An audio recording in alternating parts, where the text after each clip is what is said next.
They said Caleb Mercer was the poorest man on the mountain, a farmer with 2 rooms, a crooked porch, and a back 40 so steep the corn grew sideways. So when he came down to the town in the valley to collect a bride he had never laid eyes on, the whole place stopped to watch and to pity her. They had heard the girl was spoiled goods, jilted at the altar the winter before, handed off cheap and quiet to be rid of the shame. But what Caleb did on their wedding night did not just surprise her. It undid everything she thought she knew about men, about marriage, and about what a poor man can be hiding behind an empty pair of hands. The morning he rode down off the ridge, the fog had not yet lifted from the hollows, and the laurel thickets dripped cold water onto his hat brim. Caleb did not hurry. The mule knew the trail better than he did, and his mind was somewhere else entirely, the way it always was, circling a thing he never said out loud. He had asked for a wife. He had told the matchmaker woman in the valley that he needed someone steady, someone who could keep to herself and would not pry, and she had laughed at him and said a poor mountain man could not afford to be particular. He had let her think that. It was easier than the truth. The truth was that Caleb Mercer needed someone he could trust with a secret, and a frightened girl with a stain on her name and nowhere else to go seemed, God forgive him, like the safest kind of person to ask. He found her standing outside the courthouse between her father and a hard-faced aunt, dressed in a brown traveling dress that had been let out and taken in too many times. She was younger than he expected, no more than 20, with dark hair pinned tight and a chin held high in the particular way of a person who has decided not to cry in front of strangers. Her name was Clara Vance. When her eyes met his, he saw the dread in them, plain as weather, and something in his chest went quiet and sorry. "You're the farmer," her father said. It was not a question. "She's a good worker, doesn't waste food, you'll get no trouble out of her." "I'm sure," Caleb said, because there was nothing else to say to a man selling off his own daughter like a heifer at the spring market. The aunt leaned in close to Clara and said something low and sharp, and Clara's face did not change, but her hands tightened in the fabric of her skirt until the knuckles went white. Caleb pretended not to notice.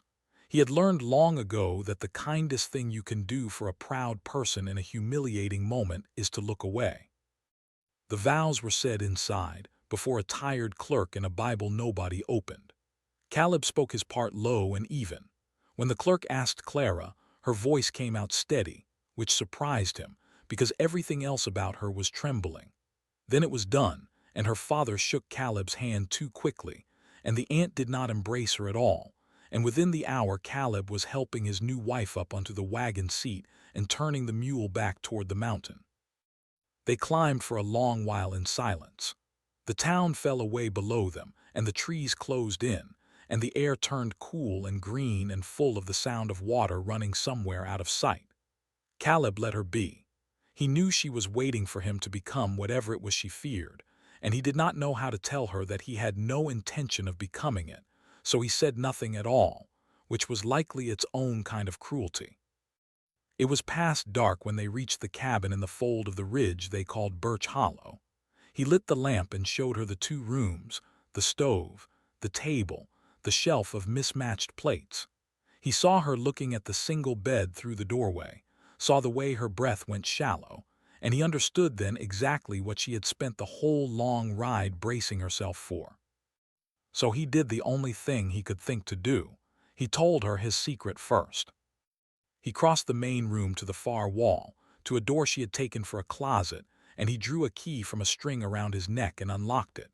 Inside was a small back room he had built with his own hands, and it was not empty the way the rest of the house was empty.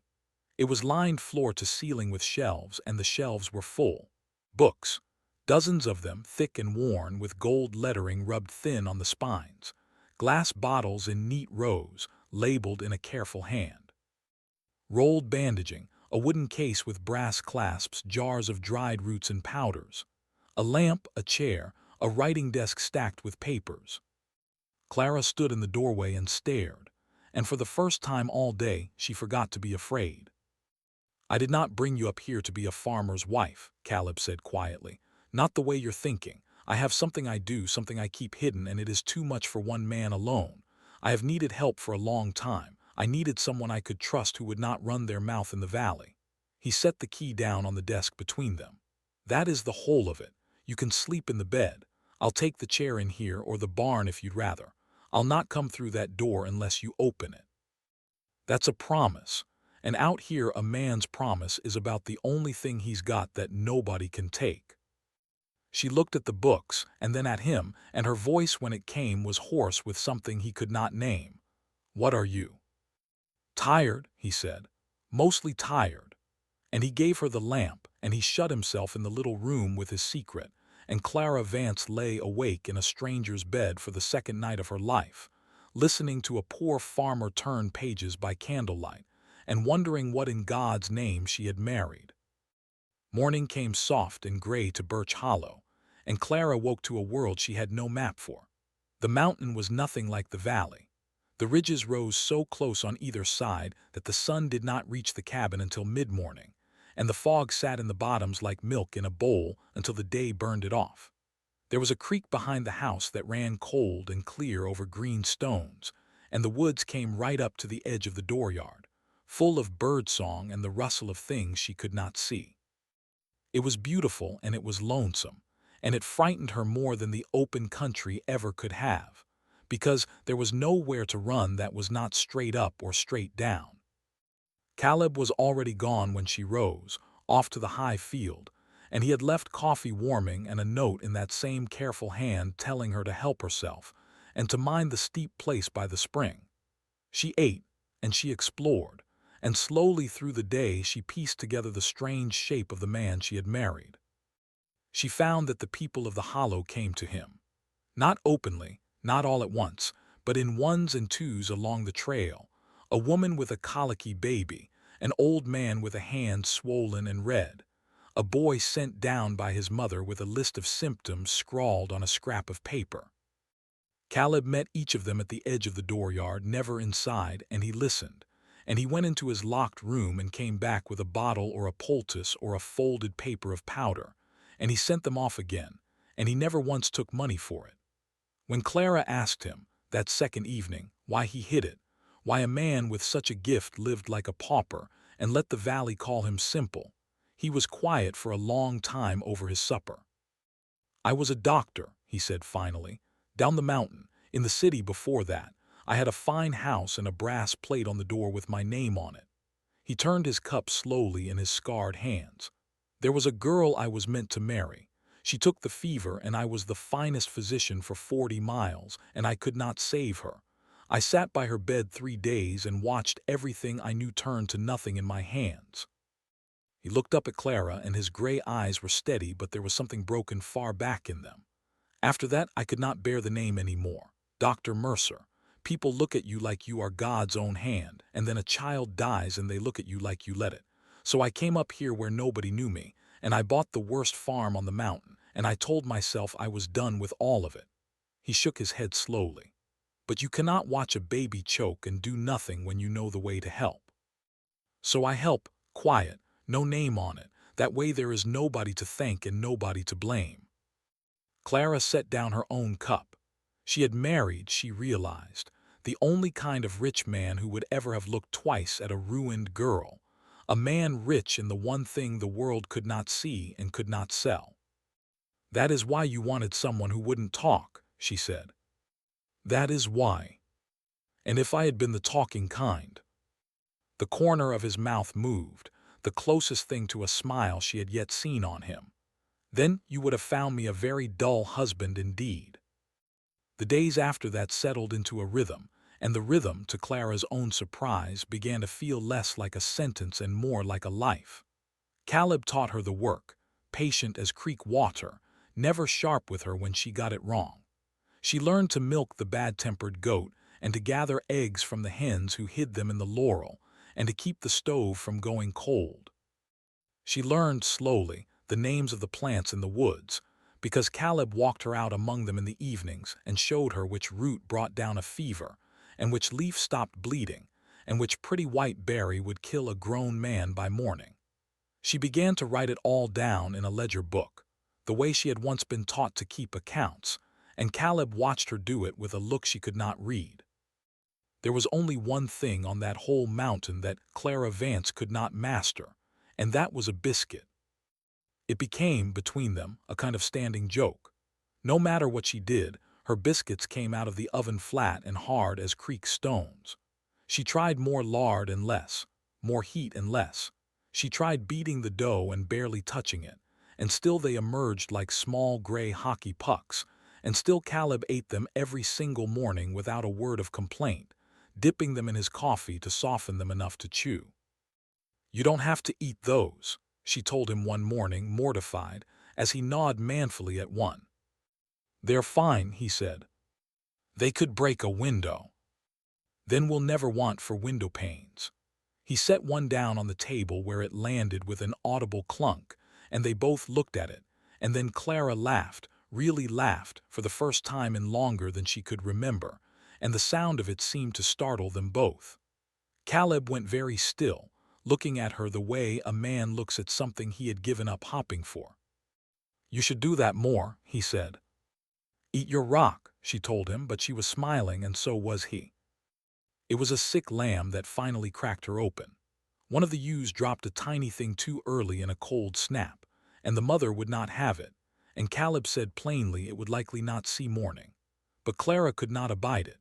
She brought the lamb inside against all sense, and she sat up the whole night by the stove with it wrapped in her own shawl, dribbling warm milk into its mouth from a rag, talking to it low and steady the way Caleb talked to his frightened patients. Toward dawn the little thing lifted its head and bawled for more, and Clara wept over it, surprising herself, because somewhere in those dark hours she had stopped fighting the mountain and started belonging to it. When Caleb came in from the barn and found her there, red-eyed and triumphant with the living lamb in her lap, he crouched down beside her and did not say anything clever at all. He just looked at her for a long moment, and then he reached out and tucked a loose strand of hair behind her ear, careful as anything, and went to put the coffee on.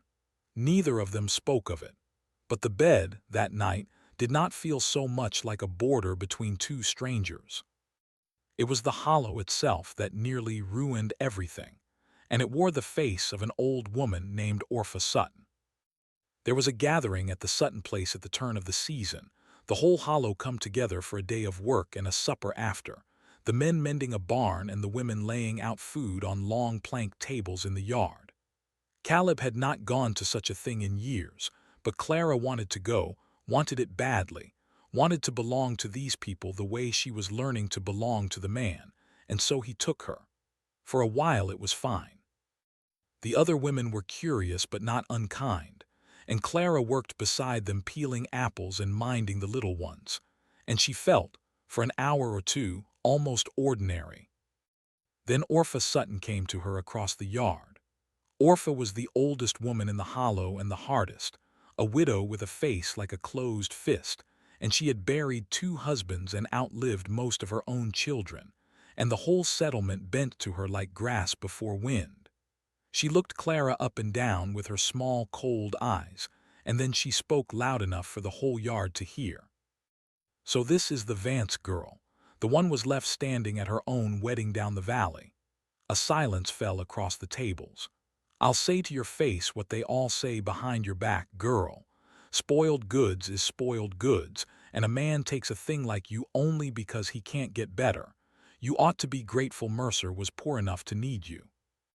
The yard had gone still as a held breath. Clara stood with the paring knife trembling in her hand, her face white, and Caleb, across the way at the barn, started toward her. But Clara did not need defending, or she had decided she would not be seen to. She set the knife down very carefully, and she looked the old woman in the eye, and she said, "Yes, ma'am," in a voice scraped clean of everything. And she walked away across the field, toward the trees with her back straight and her head up until she was out of sight, and only then did she let herself break.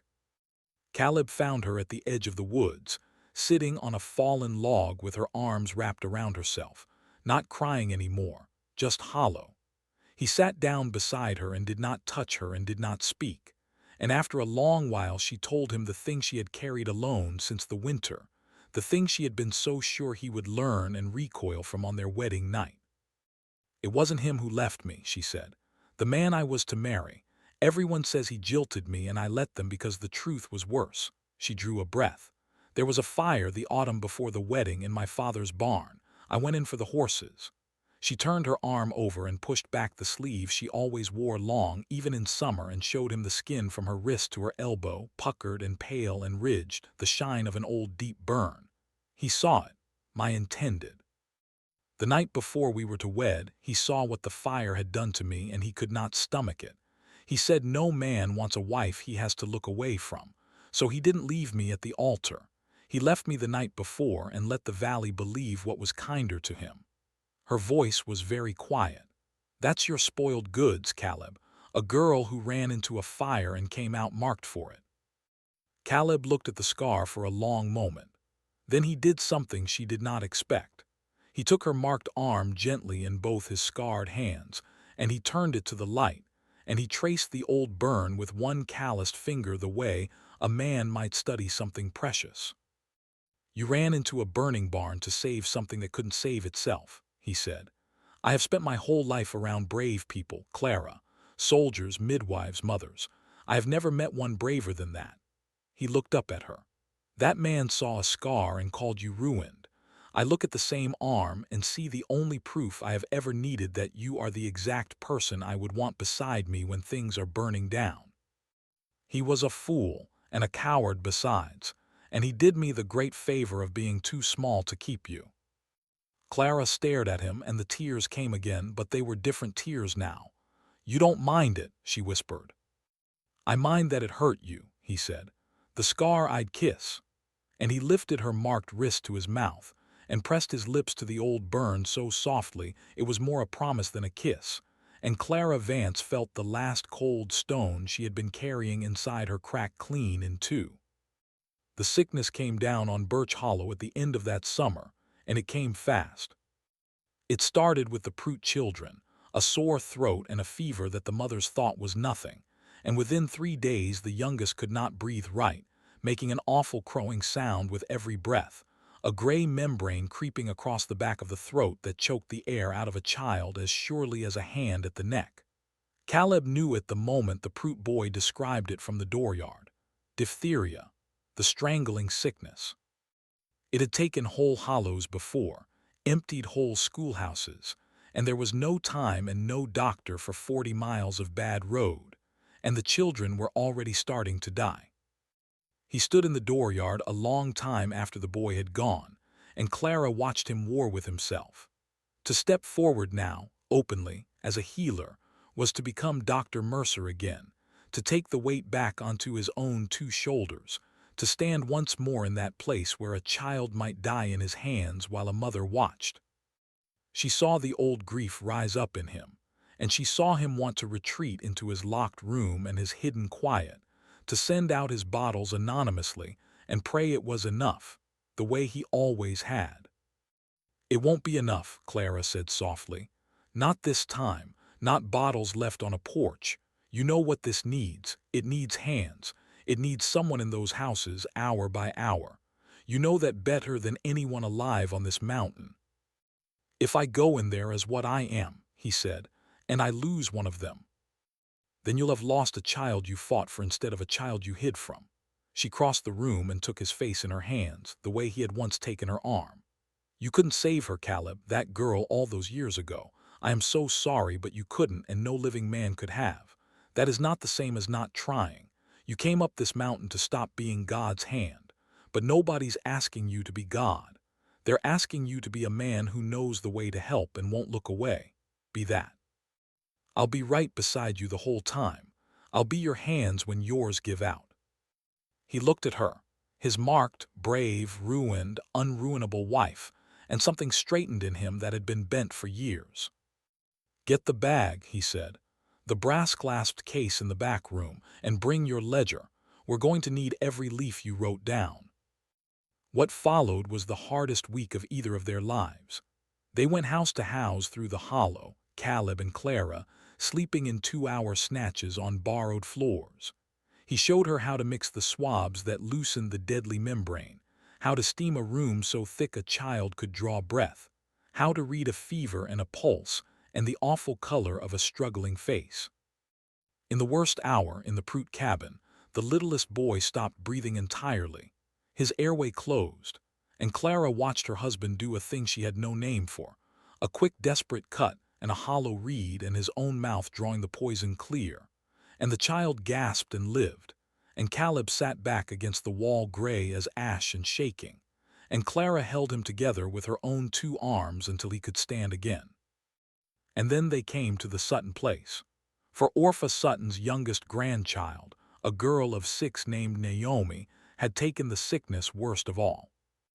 The old woman met them at her door, and she was not hard now. She was an old woman terrified, and when she saw who had come up her path her face crumpled. "I have no right to ask you," she said to Clara. "After what I said, I have no right." "You don't have to ask," Clara said and pushed past her into the house. "Show us the child." They fought for Naomi Sutton through 2 days and a night. There was an hour near the end of it when Caleb, exhausted past the point of words, made a choice from one of Clara's ledger notes, a steam of a particular bark she had written down from one of their evening walks, a thing his books did not even hold, and it was that mountain knowledge from his ruined wife's careful hand, that finally broke the child's fever and let her breathe clean. By the gray light of the second dawn, little Naomi opened her eyes and asked her grandmother for water, and Orpha Sutton, who had buried 2 husbands and most of her children without a tear, sat down on the floor of her own cabin and wept like a baby.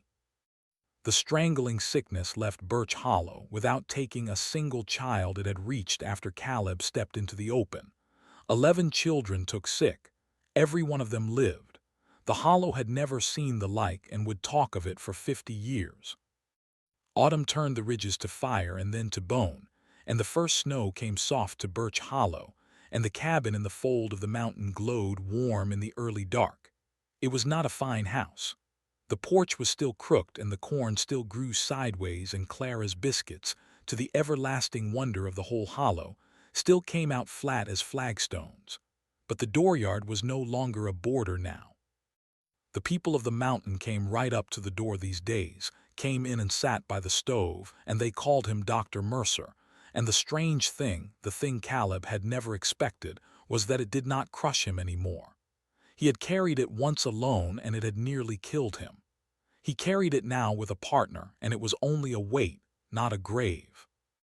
Orpha Sutton came up the trail herself one bitter afternoon, slow on her old legs, and she would not come inside, just stood in the dooryard the way Caleb himself had once made his patients stand. She had something wrapped in a cloth in her gnarled hands. She thrust it at Clara without quite meeting her eyes. "I told you you was spoiled goods," the old woman said gruffly. "Front of the whole Hollow. I'm too old to say sorry pretty, so I'll say it plain. I was a hard, frightened old fool, and you walked into my house and saved my Naomi when you had every cause to spit on my floor and walk back out." She pushed the bundle into Clara's hands. "Open it."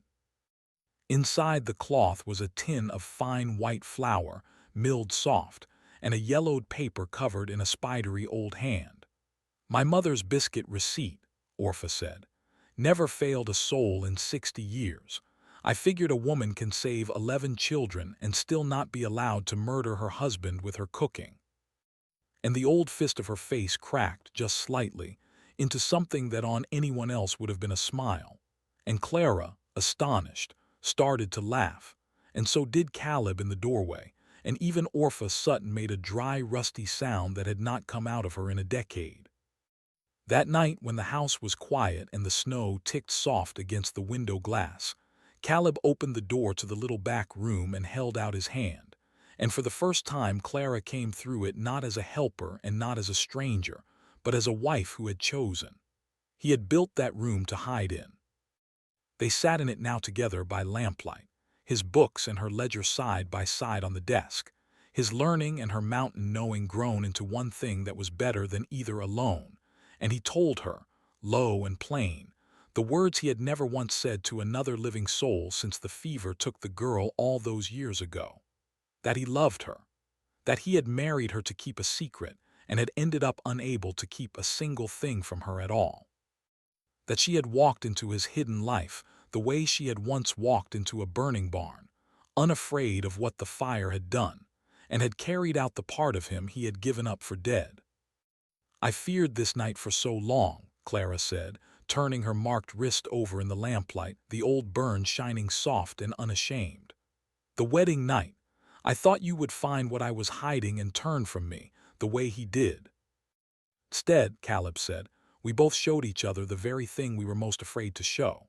He closed his scarred hand gently around her scarred arm.